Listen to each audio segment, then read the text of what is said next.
We're bombarded in the media with negative messages about men and masculinity. And in modern secular culture, traditional Christian men are often seen as the worst of all. For example, authoritarian or controlling. Nancy Pearcey, in her excellent book, The Toxic War on Masculinity, shows us how this is not only false, but almost the complete opposite of the truth. She focuses specifically on the American context, but I think that most Western countries are in a similar situation. By the way, I'm not going to reproduce all her footnotes and references in this video. They're all in her book, many of them in chapter 1, which I'm drawing on. She starts by sketching out how masculinity is discussed in the secular world.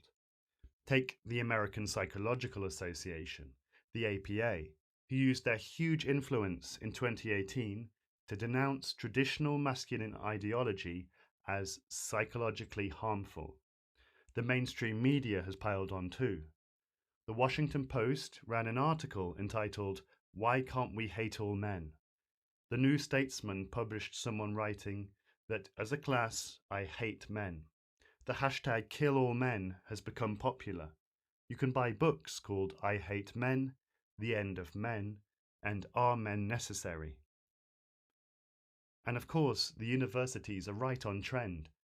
A USA Today article points out that masculinity is almost never discussed at universities except in negative terms, usually preceded by the word toxic. And men themselves have joined the chorus. The male author of the book Refusing to be a Man claims that the phrase healthy masculinity makes about as much sense as healthy cancer. A media researcher conducted an analysis of more than 2,000 media portrayals of men, such as in the news or talk shows. He found that 75% of all media representations of men portrayed them as villains, aggressors, perverts, or philanderers. Of course, the problem with all this is not that it's wrong to criticize certain male behaviors or negative expressions of masculinity. The problem is that, aside from it being hate speech, current thinking denies that there are positive, healthy expressions of masculinity at all. The only solution to negative expressions of masculinity is apparently the eradication of masculinity altogether, or in the most extreme versions, the eradication of all men. And at the same time, lots of men and boys are struggling academically. In the past, when girls did worse than boys at school, it was assumed that the cause was discrimination. Now that boys are doing worse than girls at school, the cause is supposedly that they're simply too masculine. Female students significantly outnumber male students on university campuses. Women are more likely to earn a degree. Yet Pearcey points out that at those same universities that women significantly outnumber men, you'll almost always find a women's studies department aiming to deconstruct male power. And men and boys are struggling in the rest of their lives too. Pearcey tells the story of a group of researchers who wanted to study the effects of pornography use, but had to abandon their research because they couldn't find enough men in their 20s who hadn't watched porn to make their control group. Men are more likely than women to be homeless, to suffer from mental illness, to go to prison, to commit suicide, to be murdered, or to be addicted to drugs and alcohol.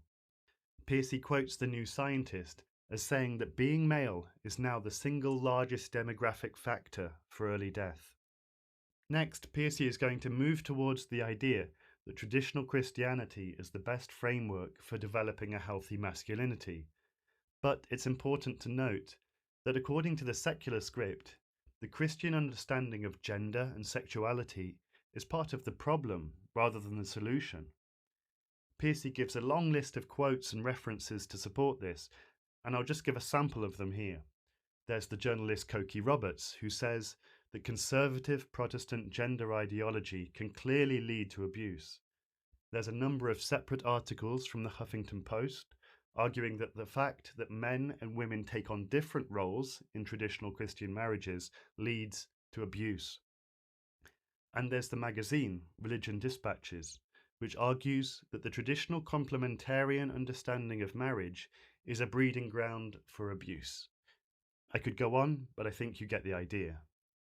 This secular view, that being a conservative Christian promotes the abuse, oppression, and subjugation of women is made often enough that most of us know the argument off by heart.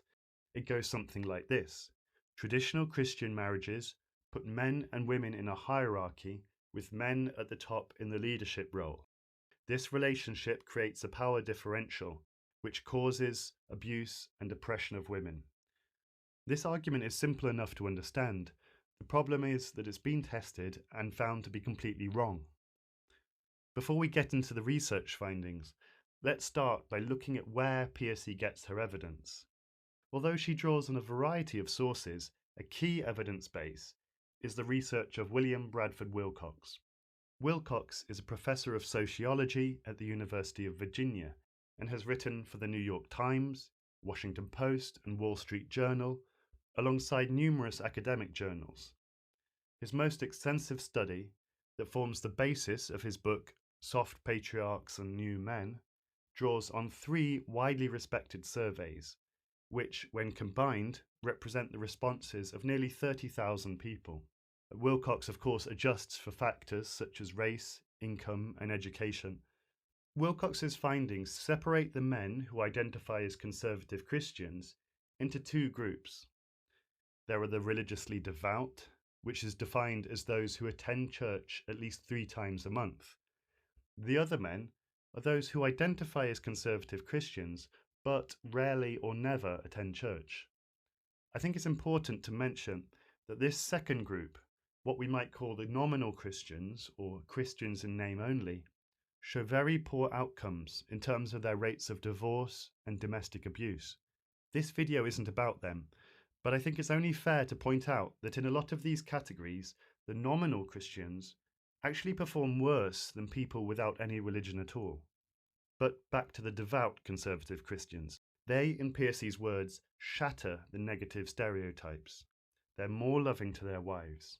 They're more emotionally engaged with their children, more than any other group. They are the least likely to divorce, 35% less likely than secular men. They have the lowest levels of domestic abuse and violence. Here, it's important to come back to the fact that whilst devout Christians perform much better in these studies than average, men who identify as conservative Christians but don't attend church regularly actually perform worse. Pearcey points out that the oft-repeated claim that divorce rates among Christians are the same as divorce rates amongst non-Christians in America misses this point. When we combine the devout and nominal Christians, then it may be true, but it hides the fact that being a devout Christian, a church-going Christian, makes you much less likely to divorce. Why would it be the case that devout Christians perform so much better in so many areas than secular men or nominal Christians? For a start, Pearcey argues, they have a family-centered perspective. They see the family as the foundational institution in society. For them, marriage is not something we do for our own personal fulfillment, but primarily about forming a loving, stable home to raise a family.